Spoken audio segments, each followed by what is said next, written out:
Hey, hey, hey. How is everyone? Nice to see you. I am, hold on. Laura, so nice to see you. I think, oh, good. Hi. Yay, we got you in there. Okay, so we will wait a few minutes. We started a little early today just because we were trying to make sure Stephanie could get in. So we'll just wait a little bit. So thank you everyone who's joining us. Put a heart in the comments and let me know where you're coming from, where you're joining us from. Both Stephanie and I are here in Seattle, which is a gorgeous, gorgeous day today. Wouldn't you say, Stephanie? Oh my God, it's beautiful. Oh no, your connection's a little It's wonky. Do you? I know that. I Yeah. know that I'm experiencing that. Hold on Oh one sec. shoot. Okay. So while she does that, it'll be a few seconds when we get ready to make sure she can get in. I am going to give my dog a little treat so he doesn't bother us.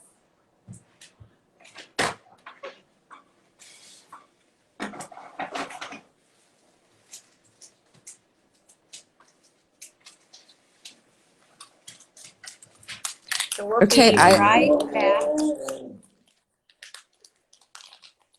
So, are can you see me you? now?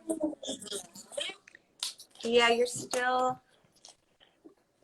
I I think know you're. I have really not good cell service right in my own house right now.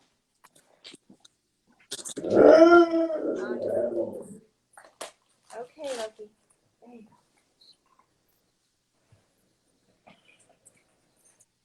I can't believe this terrible Mercury retrograde. I can't connect. I know.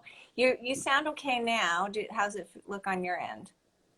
Um, I look good. You look a little blurry, but as long as you can hear me.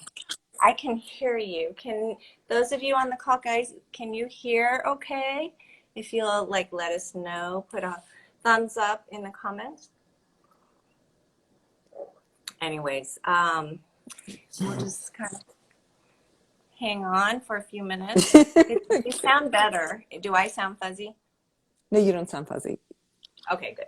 Okay. Yeah.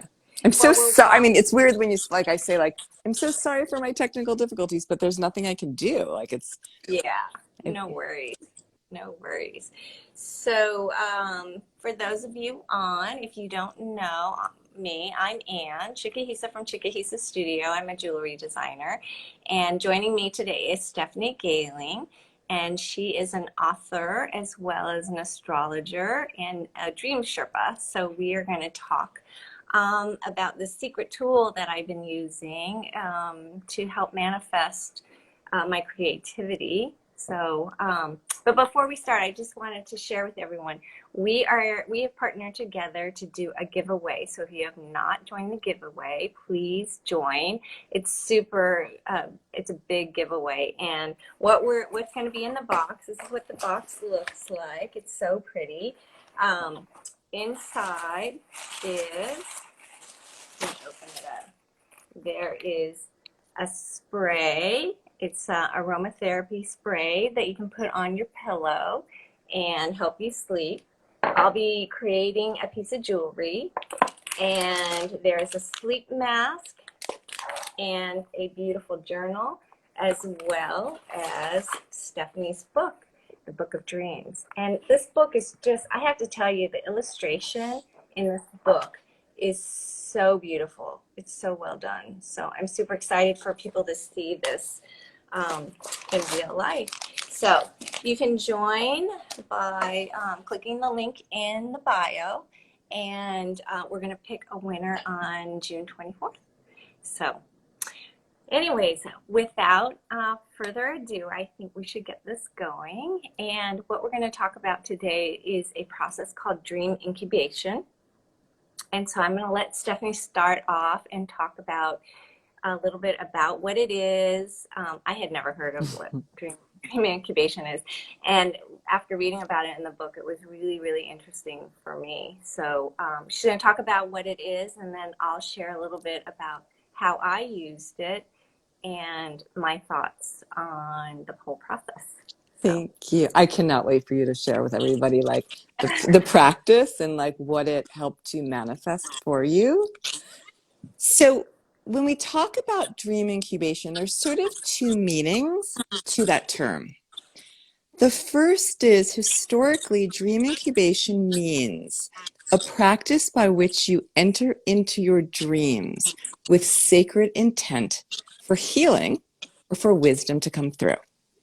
And, you know, there is historical records of civilizations in Asia, around the Mediterranean, creating these dream temples and also native cultures in which people would intentionally go to sleep and dream, abetted and aided by guides, with the intention too of having a dream that would bring them healing insights.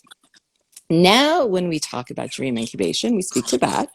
But what we're specifically speaking to, by the way, how is my connection? Can you hear me okay? you, you sound great. I can hear you really well. I think everyone else can. Okay, I'm hoping. Um, Okay, perfect. Hopefully. Okay. But when we're speaking about dream incubation as well, or when you may hear the term of what we're speaking about today, is that plus the conscious intention to look to your awareness in your dreams, your subconscious mind, to help you access insights, to help you solve a problem, or to gather insights to help you with a creative project, right? It's this notion that our dreams represent an access point of our awareness that we may not be able to access, right, in our conscious minds. So we honor that and we look to our dreams to give us this more insight. And what we're doing is there may be something you're having a relationship impasse. You know, you're not quite sure what direction to go with a work issue or your career direction. Or you have, like you, right, a creative project that you want to focus upon and you're looking for insight and direction. So what it has to be, it's something that you're not just like, I want to ask my dream about XYZ. It's something kind of you've been like thinking through on a conscious level, right? And you just, again, can't get to the root of like a solution coming forward. So first off, you're trusting your dreams to offer you this insight. You then, during the day, really focus upon it. Let's just say, I don't want to give away yours right now. So we'll talk about like, there's a relationship impasse and it's something that you're struggling with, you're thinking about through the day. You carve out a simple and directed question that you ask yourself. Something to the extent it can be like, dream, please provide me with insights to navigate this relationship impasse. You focus on it during the day and also as you're going to sleep. Now, what I love to do is I love to write it down in my journal, right? Because that is also, like we talked about last week, we talked about how writing things in your journal, even before you go to sleep, can help to etch that intentionality. Oh, And for sure. right? And then you Mm-hmm. lull yourself to sleep with the question. Because what you're doing is you're seeding, you know, that state, Anne, like right before you go to sleep, like right before you fall asleep, I should say, you're like in this sort of like daydream, but sleep state, right? Where things just sort of feel like you have these images. It's not a dream, but it's very dreamy. Do you know that state I'm speaking of? Yes. Yes. It's that hypnagogic state, it's called. And again, we like, it's not, doesn't have the emotional component of a dream, but it has that vivid imagery. So you're imparting your question during that time where you're lulling yourself to sleep. And then what you're doing is you're seeding your dream with this question. And then when you wake up, you don't even focus right then on the question. Again, you follow the tips that we talked about last week, where you relax in bed, you capture, your recall, you write down your recall. And then you look to your recall of the dream through the lens of the question. Now, there's actually, this sounds like, that sounds so simple, or that sounds a little bit hooey, or that sounds magical. But there's actually research on this subject. You know, they've done research at Harvard. There's a whole program happening right now at MIT about, Oh, yeah, there's this, what's it called? Dormio. There's this like device called Dormio that they've been doing research on that helps people to like incubate dreams and then capture their dreams. So there's this bunch of researchers looking at how we can inspire our creativity by actively and intentionally feeding that query to our dreams and then trusting our dreams to bring forth that level of awareness from our unconscious that we can't access during the day. So it's really powerful. I talk a lot about it in my book and I write a lot about it. Um, and it's a fascinating subject and one that people, right? And when you share about your experience, have found to be very provocative in terms of the creative breakthroughs. yeah, for sure. Yeah, and it's I'll be honest with you guys. When I read the book and you were talking about the dream incubation, I was kind of like, really? It like seems so like woo woo out there. And but then when I did read about the historical process and documentation and evidence that it was used historically, and then all the research that backed it up, it made me believe that it really can be a helpful process. But when you just hear about it randomly, you're kind of like, that seems so esoteric that can you really have a dream tell you or help you answer a question that's going on in your life? So that was my first impression of it. Yeah. Yeah. There's one research study out of Harvard where, and it's back, I think, from the 90s. It's from a while back, where they were starting to really look at this research where students incubated their dream, right? They had a problem that they wanted to solve, right? And they found that 1/3 of the students actually accessed a solution in their dream. But remember, too, it's not like you do it one night and then you don't get the answer, you just give up on it. Like sometimes it takes practice and time. It's found that you sort of have better results if it's something that's really important to you, something personal and something a little bit more in your control, right? As opposed to like looking for an answer that is about a work problem that involves lots of other people and dynamics that you don't have control, right? Something that's more about your own personal growth or your own personal creativity. Okay, that's a good tip. So it needs to be something in terms of like when you're asking for that dream incubation, it needs to be a little bit more specific, is what you're trying to say, versus something really broad. Both. Well, I think it needs to be specific and it needs to be personal and it needs to be something that's of really high import. And it's really important too the way that you frame the question, right? The question should not be multi-pronged. You know, please give me insight into a relationship impasse and what caused this. And if I don't do this, what will happen? Because then when the dream comes through and the dream will, you know, their dream may show up as a literal solution or it may show up as symbolic, right? And so you don't want that multi-pronged question because then when you're looking at what the dream revealed, you may not know, like, is this answering this part? Is it addressing that part? Right? So you want it to be like direct, intentional, and succinct. And again, really, I think the importance of like almost saying it to yourself as a mantra, as like a lullaby, as you lull yourself to sleep, because then you're seeding it into your mind in that hypnagogic state. So good. So good. Oh, and just, I forgot to mention this at the beginning. Sorry, you guys, my brain is not working today. At the beginning of our live, we do have two of these paper journals from Sula that we're going to give away. So stay on till the end of the talk, and we'll pick two people to get one of these journals. They're so beautiful, and So it'll beautiful. help you with your dream journey. So, anyways, So do you want to share with people like what yeah, your inspiration for using it for your creative inspiration and what came forward for you? yeah, it's I think one of the key things is like what Stephanie said, you it's a process. So you can ask the question and you just can't give up after the first time you ask your question. And that was one of the biggest takeaways I got from doing this. But anyways, so I used dream incubation to help me design a brand new talisman. I have been wanting to do a new talisman. So um, I wanted to create it. And the theme for my talisman is, guess what? It's called? It's a dream talisman. And so what I did for my process is I'd get into bed, I'd light a candle, and I just do a little meditation before I did it. And I took out my journal and I wrote down a question. And so the first question I asked was, what will my dream talisman look like? And so I went to bed that night, and then the next morning is I dreamed that it was going to be pink and purple and kind of cloud-like, uh,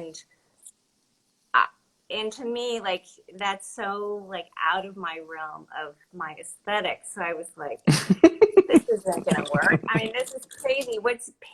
How am I going to make something pink and purple and kind of, dreamy like or cloud like? So, but I just wrote down those words, pink and purple, and that ethereal feeling, and I just left it at that because um, I just wanted to see what would happen with this process. So I waited about a week or two, and I just kind of let that germinate. And then I did the same process again. I sat in bed and I called Stephanie and I said, I don't think this is working. And so she gave me some guidance and she said, well, maybe you need to frame your question differently. And I said, okay. She said, maybe it was a little too broad. So, so then I sat down and I did the same process again. I did a little meditation, lit the candle, and I got into bed and just kind of thought about what I wanted for this talisman. And I became more specific. I said, what kind of shape should I have? What kind of shape should the dream talisman look like? And I felt like that was a little bit more specific than a broad thing of like, what does it look like? And so I went to bed and I slept and I woke up and I was so excited when I woke up because I had this very beautiful dream of this container with kind of a little flap on it, and then you could put something in it. And it was such a beautiful talisman. And I was like, oh, that would be so beautiful to make.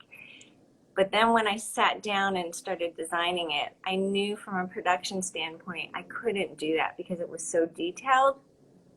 But I kept that idea, of having a container type of thing, and I just left it. And then that's what happened with that. And so I just kind of let those things germinate because I knew it was helping me form a way of going, but it didn't tell me exactly what my talisman would look like. It just really inspired what it would look like.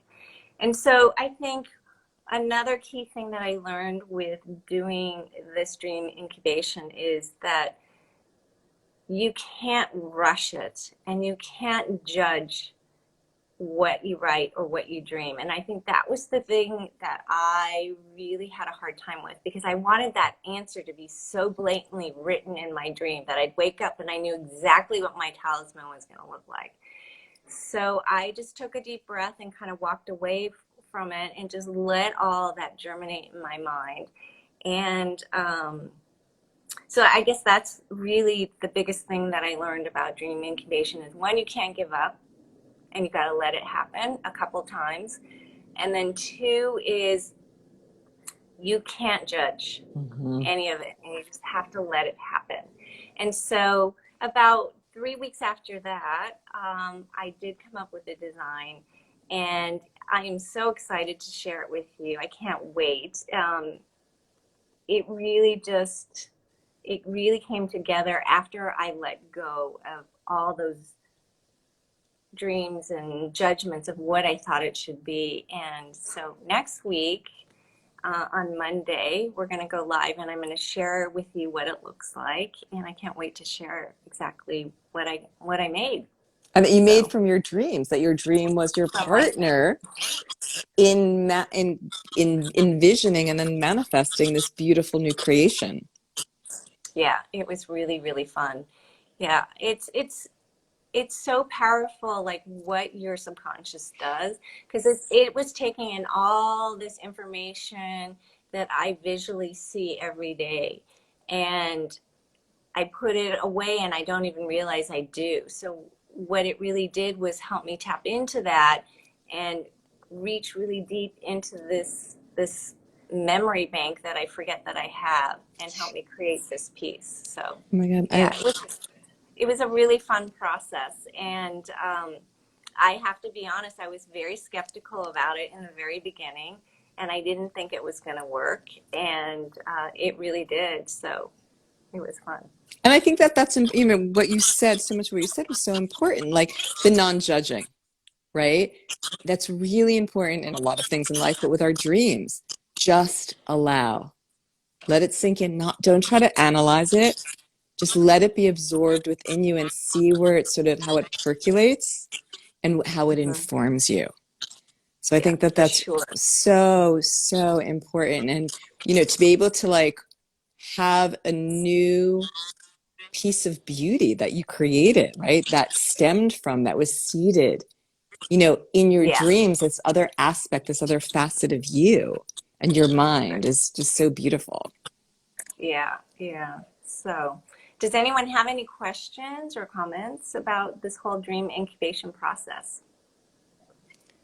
The other thing, and while we're waiting, if people have questions, I thought to share was another thing that can aid in terms of the practice, in addition to having your journal and writing down your incubation question or focus, is to almost create like an altar. Like, let's just say that you want to, it's about a person, like somebody you have a relationship with, to put their picture by your bedside.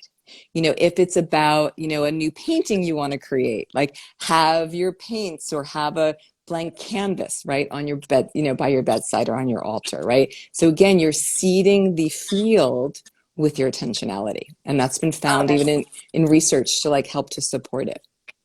oh, that's such a great idea. I didn't even think about that. Yeah, I could have had all my metal and my tools by my work, by my bed table. And also too, you spoke about the memory, like that is one of the strong features that they found as a benefit of both sleep and dreams, like the REM part of our sleep is where we have the vivid dreams, is memory consolidation, right? So that consolidation and also that access and those linking and that synthesis of the insights and the ideas that we've taken in, and again to sort of consolidate it and weave it together, right? So then when we come back into waking life, we have this storehouse of ideas, thoughts, insights, visions that we can access. Which is why they always Oh, say, right, like sleep on it. It's not just a saying. It's like actually it helps for problem solving and creativity. You know, and so yeah. many artists like found inspiration for their works in their dreams. You know, Mary Shelley with in Frankenstein and Paul McCartney with Believe and Michael Stipe with It's the End of the World. And some of them like Dali used actively, like he would like sit in a chair and he would hold a nail in his hand and he'd add a plate on the floor. And so that when he went into that hypnagogic state, right, his muscles would relax, the nail would, it was a key, excuse me, the key would fall, it would clang the plate, he would wake up so he could access those Oh, visions wow. that were in that dreamy hypnagogic state. And he used a lot of those as inspiration for his paintings. Wow, that's fascinating. That is such a cool story. I didn't know that. Yeah. That is so cool. So, all right. Looks like we don't have any questions or comments. I'm not seeing anything. So there's a bunch of you on right now. So we are going to pick two people to win this pink, beautiful notebook from Sulip. And so if you would like to be entered into the giveaway, would you put your name in the comments? And then Stephanie's going to pick two numbers of Perfect. whoever wants to be part of the giveaway. And then we will announce the winner right now. So, Hi, Alex. I see you joined.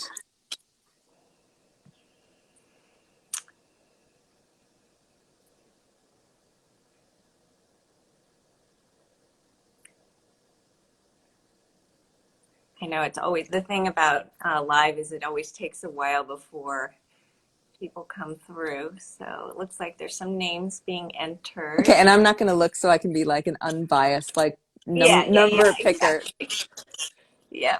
I'll just like look at you and not look at the comments. Okay.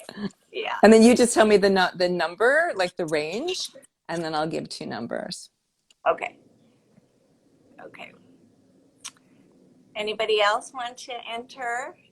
It's for the notebook. You guys are gonna love it. It's such a beautiful. It's a light pink color, and it's a letterpress cover, and it's just very supple. So it's a really nice journal to write on. So, and the paper is just gorgeous. And for the people who came in late, right? It's part of our giveaway Yes. that we're doing Yeah, that people can register for to enter. exactly. Yep. Exactly. Okay. Anybody else? Last call. Okay. Let's see. I'll wait a few more seconds.